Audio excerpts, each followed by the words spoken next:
Well, greetings, mathletes, and welcome back. Today we're going to be talking about factoring. And whenever you learn something new in math, right, about a new mathematical object. In this case, we just learned about polynomials. But in general, you learn about a new mathematical object. You'll learn how to add, subtract, multiply, and divide with it. And then you learn how to put it into equations and deal with equations with it. That's the normal pattern in a math book. You add, subtract, multiply, divide, put it into an equation, right? That's the typical way things go. With polynomials, division is a kind of an interesting thing. We don't actually divide. There is a way to do it, but that's not what we're focusing on. What we're going to focus on is factoring. Now, what factoring is running multiplication in reverse.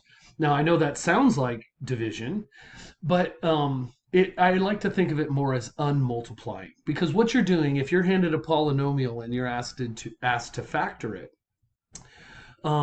what the goal is to figure out what polynomials were originally multiplied to give you that polynomial. And so that's the adventure we're going to start looking at today. And the whole idea of factoring will bridge us directly into solving equations. And not only that, factoring is one of those things that it really is a required skill for every level of math from here on out. So if you're taking any math classes after this will be an absolutely necessary skill. So we're going to walk through it real gently. Factoring is one of those things that has enough little quirky things about it where it needs its own chapter. So that's what we're going to do. We're going to spend a whole chapter on factoring, and then towards the end of that chapter, we'll learn about equations. Okay, so let's go ahead and get started here. Now, pretty much all of factoring, no matter what kind of factoring you learn about, whatever techniques you learn about, in one way or another, the idea of a common factor comes up, right? And so we're very interested in finding, in fact, let me go ahead and adjust this down. We'll try it one more time. There we go. But we're looking for the greatest common factor. And what this ends up looking like is distribution in reverse. So if I have something like this, let's say I have 3 plus 6x. Okay, I'm looking for, what I want to do is I want to factor out the greatest common factor of these two things.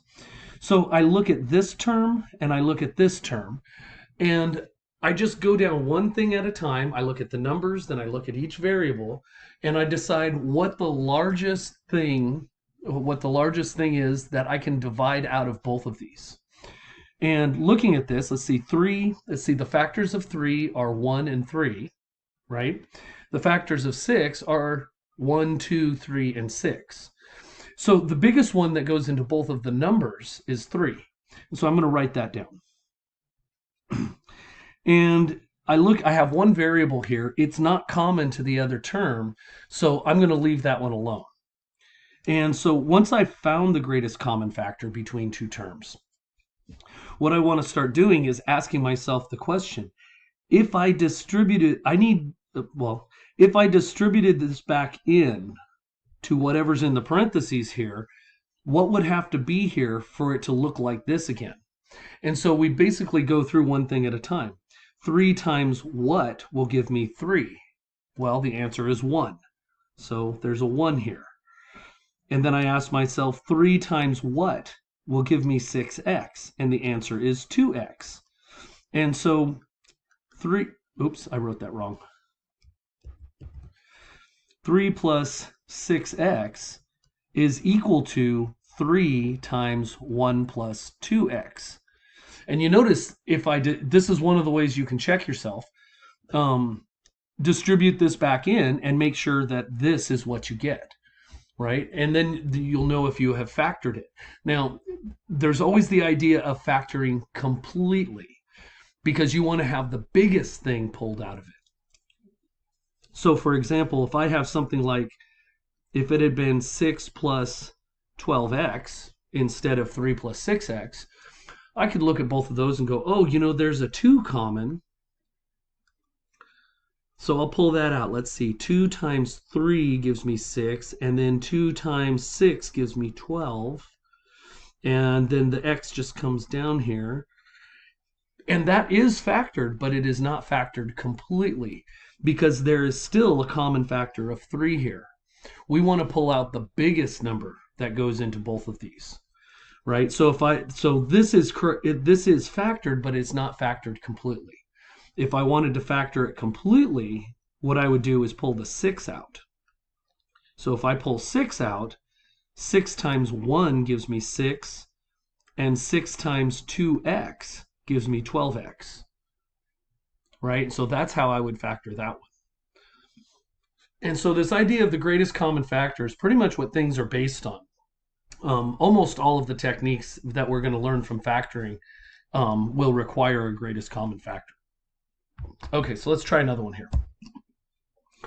Let's take a look at, let's say I have 5x squared y minus 10x cubed y squared.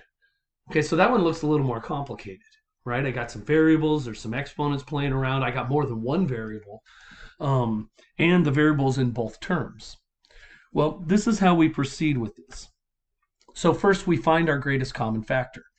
I'm going to start by just looking at the numbers. So if I look at 5 and 10, the largest number that goes into both of them is 5. So I'm going to pull a 5 out. But I'm not done yet because there are x's in common and there are y's in common as well. Noticing first, if we're just looking at the x's, how many are common to both terms? Now remember that this is an x times x and this is x times x times x. So that means that there are 2 x's in common to both of them. And in general, it turns out that the common factor for variables is the one that has the lowest exponent. So in this case, the common factor here is going to be x squared because it's smaller than x cubed. So that's x squared. Now we need to turn to y. So it's going to be the one that's the common factor is going to be the one that has the lowest exponent. And in this case, the lowest exponent is a 1 here. So 5x squared y is my common factor. Once you find that, what you want to do is go ahead and start figuring out what needs to be inside the parentheses for the distribution to give you the original problem back. So let's see here. So 5 times 5 gives me 1, so I don't have to worry about that. X squared times 1 is x squared. Y times 1 is y to the first. So that means my first term is a 1, because this is the same thing as that, right? So I'm pulling all of the pieces back out. So 5x squared y times 1 gives me 5x squared y. Then I have to do the second term. Now you notice this is negative. So that means this has to be negative if the distribution is going to keep that term negative. 5 times 2 is 10. X squared times x gives me x cubed. And y times y gives me y squared. And so what I'm doing is I'm figuring out what pieces are missing and writing them down over here is what I'm doing. And you double check that, right? As long as you got the correct greatest common factor, you can check the rest of the factoring just by doing the distribution here and seeing what comes out to see if it comes out to the same thing you started with. Okay, so for the numbers, it's the biggest thing that will divide evenly into both of the numbers. For the variables, the greatest common factor is always the variable that has the lowest exponent out of all of them, right? So as long as you can keep track of those two things, you should be okay. Okay, so let's have you try one here. Let me go ahead and write one down here. Let's say I have 12a to the third b to the fourth minus 30 a squared b to the seventh. Okay, so what I want you to do is go ahead and pause this here, take a crack at it, see what you get. and then go ahead and play it again and watch my solution and see if the answers match up. If they don't, then it's probably a good idea to figure out what you're thinking about that's not working. Okay, so let's go ahead and pause it here, and I'll just wait for you. Did you pause it? Are you working? Okay, so let's go ahead and walk through this. So we're going to start at the numbers, right? We're going to look at 12 and 30, and we're going to think about what the biggest number that goes into both of them are. Now, if you're not certain on it, here's a good way to get a hold of it, right? You just find a little scratch area and just start with the smaller of the two numbers, right? You have 12 and you have 30. So write down all the things that go into 12. Let's see, 1 goes into 12, 2 goes into 12, 3 goes into 12, 4 goes into 12, 6 goes into 12, and 12 goes into 12, right? So what you want to do, these are all the factors of 12. You want to find the biggest thing on this list that also goes into 30, right? And if you go down these things, 12 doesn't go into 30, 6 does, so that's your greatest common factor, right? So that means 6 is part of it. And then let's see here, between a cubed and a squared has the smaller exponent. So that's my common factor for the a's. And then looking at the b's, I have b to the fourth and I have b to the seventh. B to the fourth has the smaller exponent, so that goes into my common factor. Then we have to decide what goes inside. So whatever goes in this first position has to multiply by this to give me 12a cubed b to the fourth. So 6 times 2 gives me 12. A squared times a gives me a to the third. B to the fourth is already a b to the fourth. We don't want to be here to change that exponent, so we're just going to leave it because the exponents already match. Okay, so the next thing over, let's see, we have a negative here. So that means this has to be negative since this one's positive. 6 times 5 is 30. The a squared already matches, so I don't have to put anything down to change it. And then b to the fourth, well, I need a b cubed times b to the fourth to be able to get a b to the seventh, right? And so now we have factored this. This is now 6a squared b to the fourth times 2a minus 5b cubed. And that is your answer, right? That is your final answer. When we go on with this, as we go through further sections of this particular chapter, you'll find that a lot of the time this piece here will also factor again. And so it becomes very much like a factor tree where you break it off into factors and then the factors break off into more factors. And so we'll take a look at that when we start getting to the bigger ones. Now, okay, good. Let's go ahead and take a look at the next one. See if you can apply it to something that's a little bit different as far as the situation goes. So let's try this one. Let's see what you do with this. 12. Let's see, we got 12x squared y cubed minus 6x cubed y to the sixth plus 18x to the fourth y to the fourth. Okay, so that's the polynomial I'm asking you to factor. And right now we're just doing the greatest common factor. So see if you can pull the greatest common factor out of there, and and then I'll go ahead and work it out myself. So go ahead and pause it here.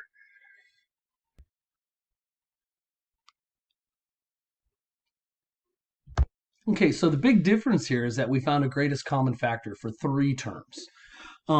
The process really isn't different except for the fact that you have 3 numbers to deal with. So you have 12, 6, and 18. The variables, it's still just the smallest exponent, right? So it's more these guys that you're going to worry about, the 12, the 6, and the 18. And if we look at those 3, you should be able to see that 6 is a common factor for the numbers. So then we have to see what the common factor is for x. So we have x squared, x cubed, x to the fourth, and x squared is the smallest of those 3. Then with the y's, we have y cubed, y to the 6th, and y to the 4th, and the smallest exponent there is y cubed. So we now have our common factor.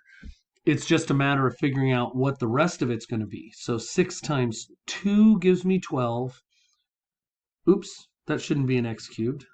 That should be an x squared. There we go. I said x squared, didn't I? Yeah, so you have x squared, x cubed, x to the 4th. X squared is the common factor. Let's double check y. Yeah, we're good on the y. 3, 6, 4. Yeah.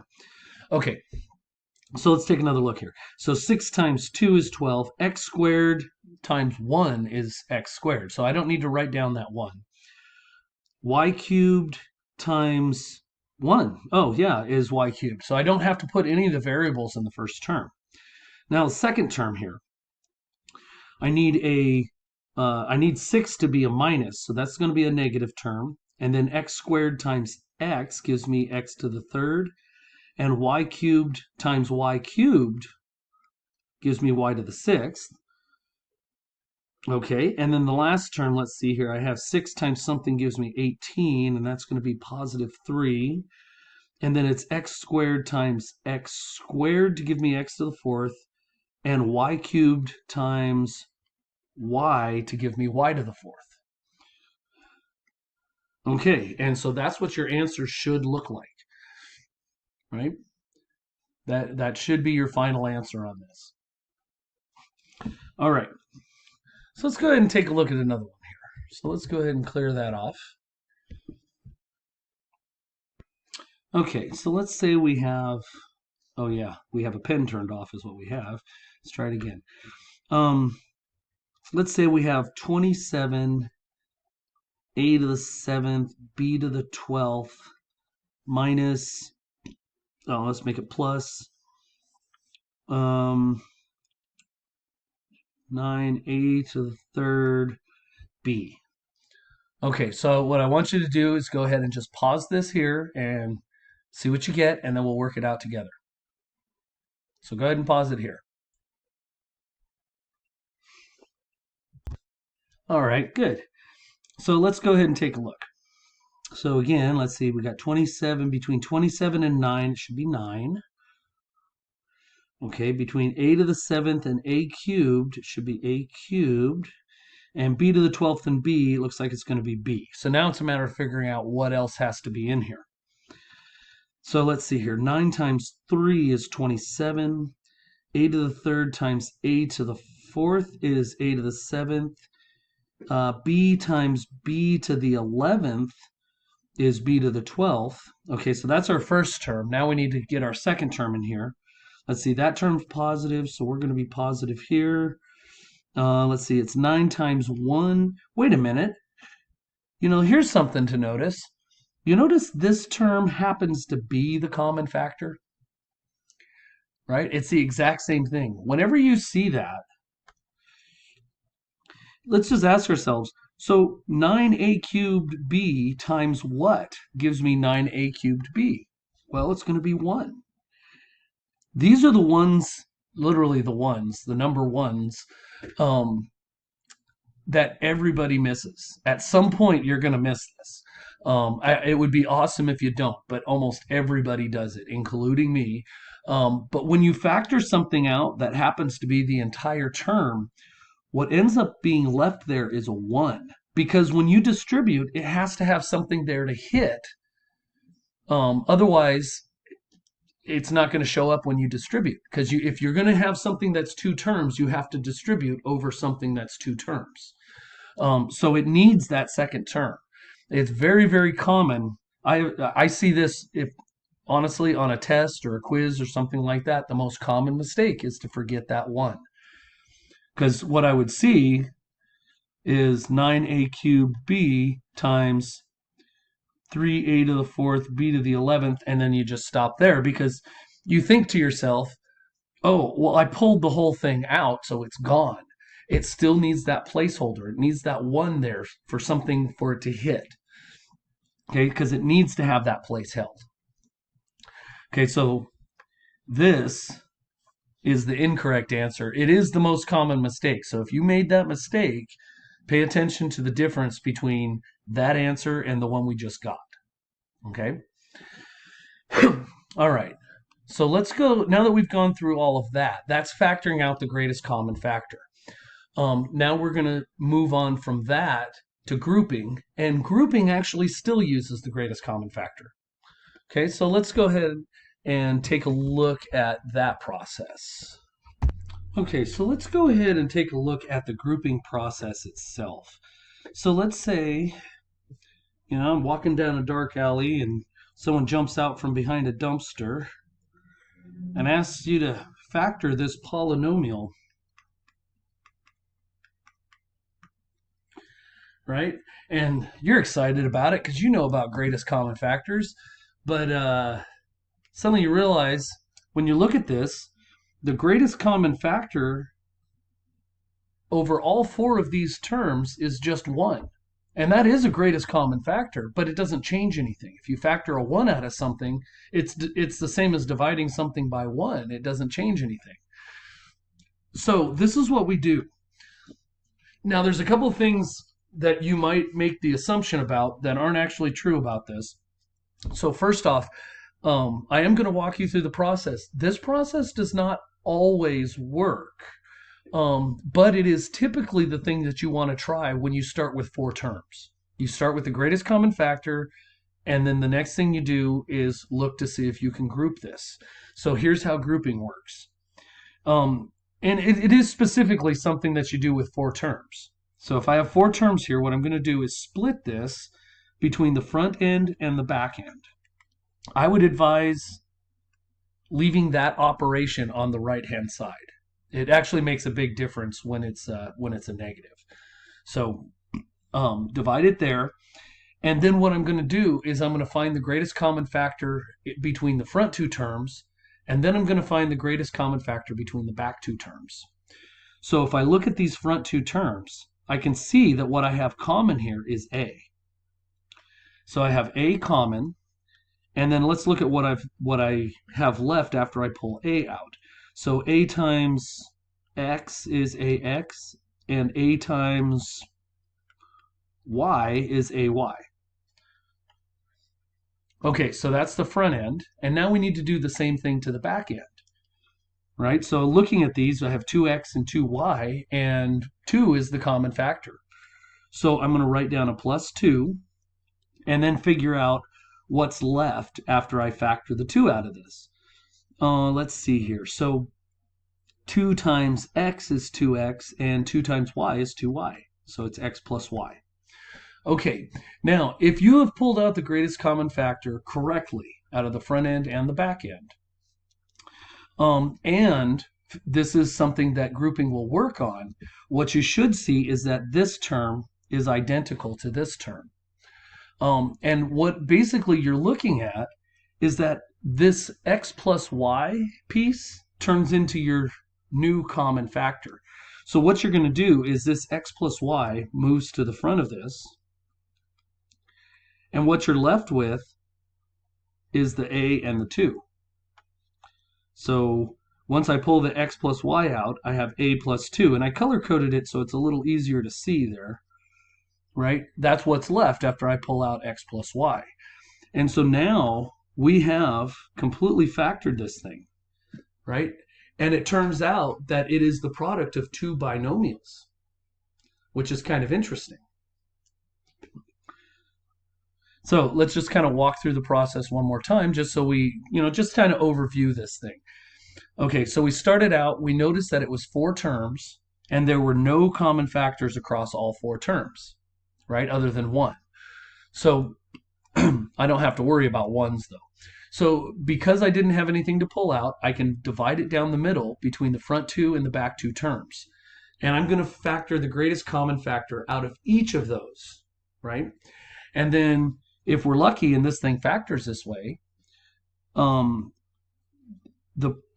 piece that's still in parentheses should be identical in the front end and the back end. That ends up being one of your factors, and then the other factor is just the pieces that are left over afterwards, right? And so we have the entire set of factors right here.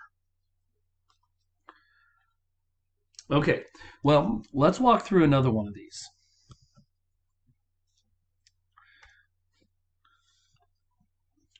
because these things can look very different depending on what kind of problem you're working on.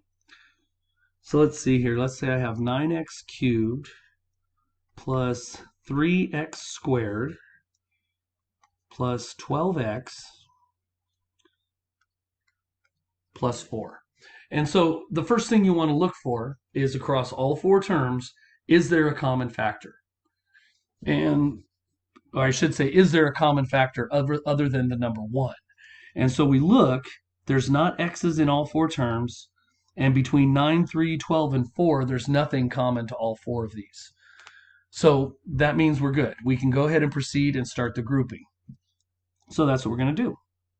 So we split between the front end and the back end, and I'm going to pull the common factor out of the front end. And so between 9 and 3, the common factor is 3. Between x cubed and x squared, the common factor is x squared.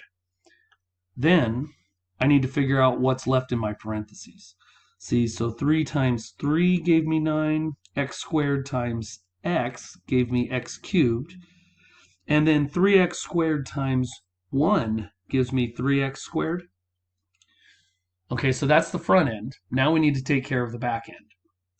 So we have 12x plus 4. Between 12 and 4, oops, switch colors here. The number 4 is the common factor. So if we pull that out, let's see, 4 times 3x gives me 12x, and 4 times 1 gives me 4. Oh, I wanted to color code that a little better.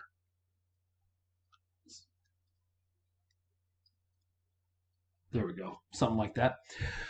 Okay, now we want to inspect and make sure this piece matches this piece, and it does, it's identical. So that means we can pull it out. So we factor out the 3x plus 1, that's one factor, and then the things that are in front of those parentheses go together to become the other factor. So that means that we have the 3x squared here, and then plus 4 here. And again, if you want to check this, we know how to multiply binomials, right? You can always multiply this back out and see if you get the same thing. So here's our check. So 3x plus 1 times 3x squared plus 4. Let's see here. Let's see. So first, that gives me 9x cubed. Outside gives me plus 12x. Then inside gives me plus 3x squared. And then last gives me plus 4. And so we want to check these now. This should be the same as this. And there's a slight difference, isn't there? Right? The middle two terms are written in a different order. And that's okay. As long as all the terms match, you can swap the order of the terms around all you want. It is actually typical to write the exponents so they get lower as you move to the right, the way it's written up here, right? There's nothing wrong with this inherently, but usually they're in some sort of order. Okay, so let's go ahead and take a look at another one here. All right, so let's take a look at this bad boy. So KR plus KS minus 7R minus 7S. Okay, so here's the new problem for you to work on. So go ahead and pause it here and see if you can factor this thing by grouping.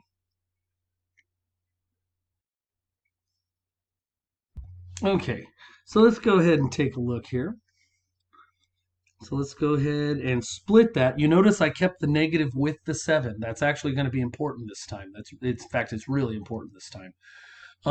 So I look at the front end, and I can see that k is a common factor. So I'm going to pull the k out of here, and I'm going to leave r plus s. Okay, now when we deal with the back half of this, okay, you'll notice that this is a negative, right? You have a negative right here. Whatever you factor out is always the sign of this term. So if this is a plus, you're factoring out a positive number. But this case, it's a minus, which means we're factoring out negative 7. And if you're factoring out a negative, that changes signs, right? The signs of whatever you factor a negative out of changes. So negative 7 times what gives me negative 7r? Well, negative 7 times r gives me negative 7r. It's a positive r now. We pulled the negative out. Then over here for the second one, negative 7 times what gives me negative 7s? Well, positive s. Oh, I forgot my color code again. Let's do that again. There we go. So it's positive s. Now I have this matching with this, so that means I can pull out my r plus s, and that leaves me with these other two pieces, which are k minus 7. Right? And you can check this. If you just FOILed this thing out, you could check and you would see that you get these terms back. Even if they're not in the same order, if they're the same terms, you still win.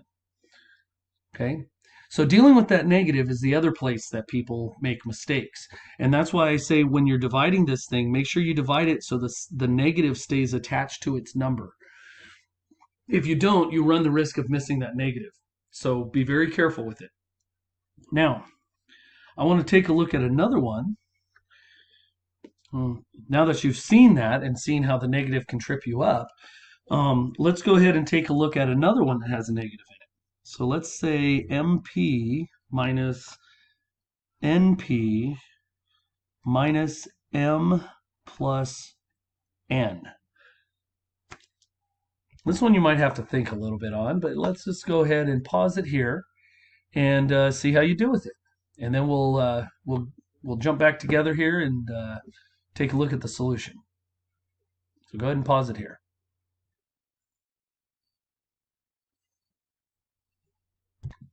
All right, so let's go ahead and take a look. So this one has a couple of things that cause problems in it. Okay, so first off, we want to divide this down. So we're going to divide it right here. Notice I'm keeping the negative with the m, right? I'm keeping it with its term. That is important. So over here, if I look at this, it looks like I have p as a common factor. So I'm going to pull out the p here. And that's going to leave me with an m minus n. Okay, now we have to find the common factor at the back end. Okay, so if we look at m and n, the only common factor between those two is 1, right? But when you have a common factor of 1, you do want to pull it out and you want to make note of it. So there was two things that happened. So one, or I should say the first, 1 is the common factor. But we have a negative here. Remember I said you have to pull out the number of the same sign.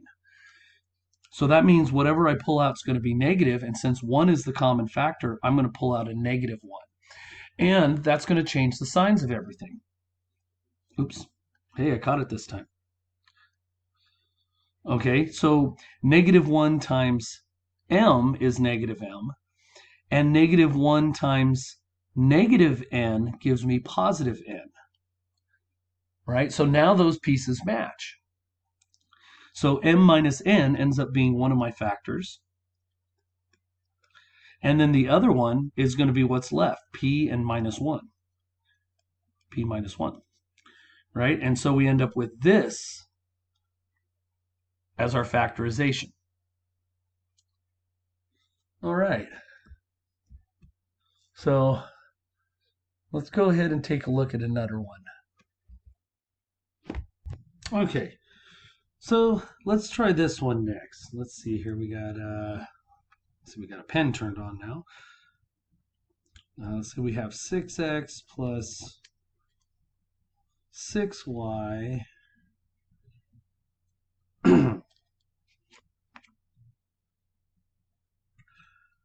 minus 3ax minus 3ay. Is that right? Yeah, that's right. Okay, so here's the one that you need to play with next. So let's go ahead and do that and see what happens. Okay, so go ahead and pause it here. Okay, I didn't check on you this time, so I'm trusting that you worked on it. Let's see here. So let's see, we need, well, actually, we do need to start by looking for a common factor across all 4 terms. Now, if you look here with the numbers, I can see that 3 is a common factor I don't have any variables that are common to all of the terms. So I'm going to start by pulling out a 3. So that's our first step here. So we'll pull out a 3. Let's see what we have left over afterwards. That leaves us with 2x plus 2y minus ax minus ay. Well, that's interesting. That's actually a previous example now. Now, keep in mind, once you pull that 3 out, there's nothing else to do with that 3. He's going to sit there until the end of the problem, and he is a factor at the end. But the common factor you take out of the entire polynomial, once you pull it out, he's not doing anything else but watching what happens with the rest of it. So he's a spectator now. What we need to do is take this piece here and factor it. So we'll go ahead and divide this up. Let's see here. 2 is my common factor in the front. So that gives me an x plus y. And in the back, it looks like I have negative a, and that leaves me with an x plus y. And so I have an x plus y common, and then a 2 minus a.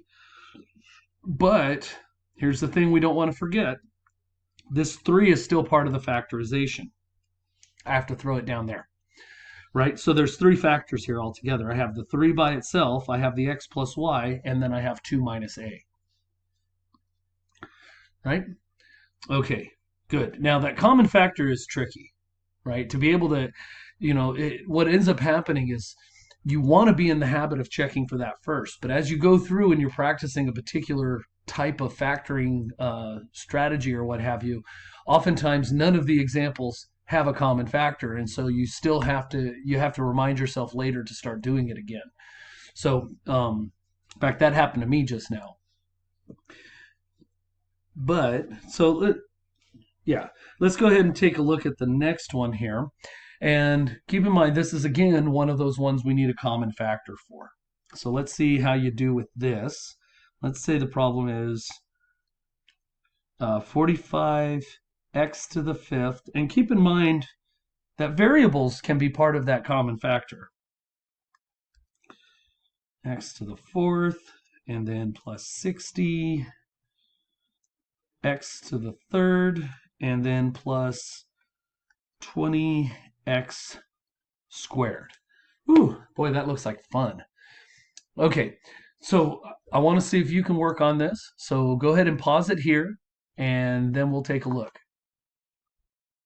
All right, so, looking at this, just starting with the common factors here, it looks like the biggest thing I can get out of any of the numbers is a 5. So I'm going to pull that out for the common factor for the numerical part of it.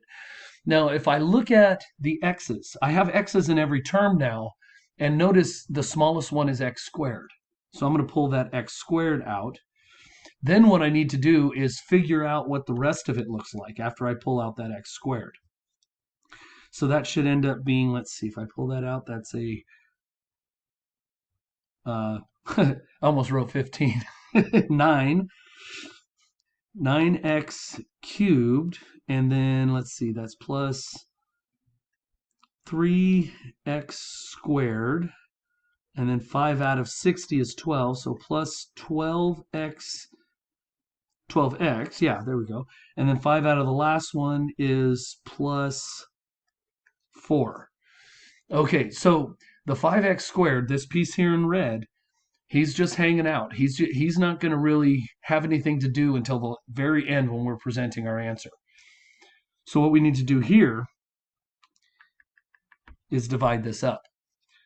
So looking at these two terms, it looks like the common factor is 3x squared.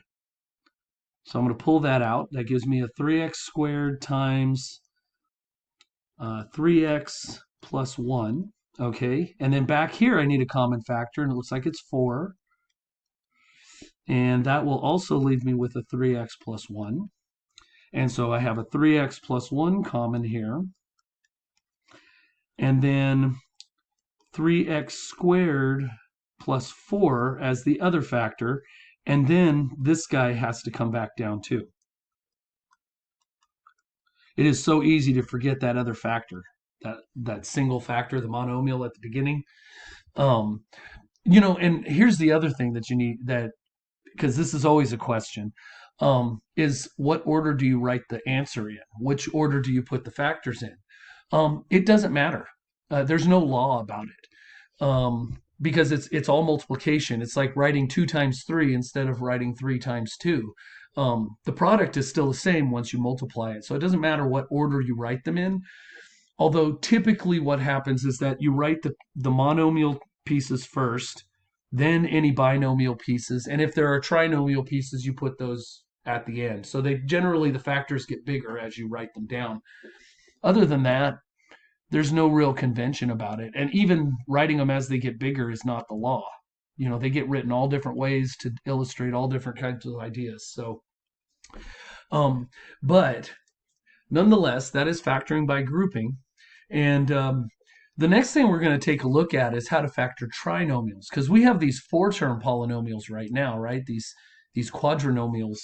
But how do you factor trinomials using this? Because you don't have 2 groups of 2 anymore. So we have to figure out a way to make that happen. And that's what the next lecture is going to be. So in any case, that is factoring out the greatest common factor and factoring by grouping. And I will tell you this about grouping. Almost every single technique that we learn as far as, what do you call it? As far as factoring goes, we are going to learn a few different techniques. And they're basically what they are is using this technique, but as a shortcut. So this is the technique you need to know better than any other technique, because if any other technique fails, you can turn back to this technique and it will work. So this is the root of everything. All right. Well, that is the end of our lecture. So until next time, keep your pencils and your wits sharp.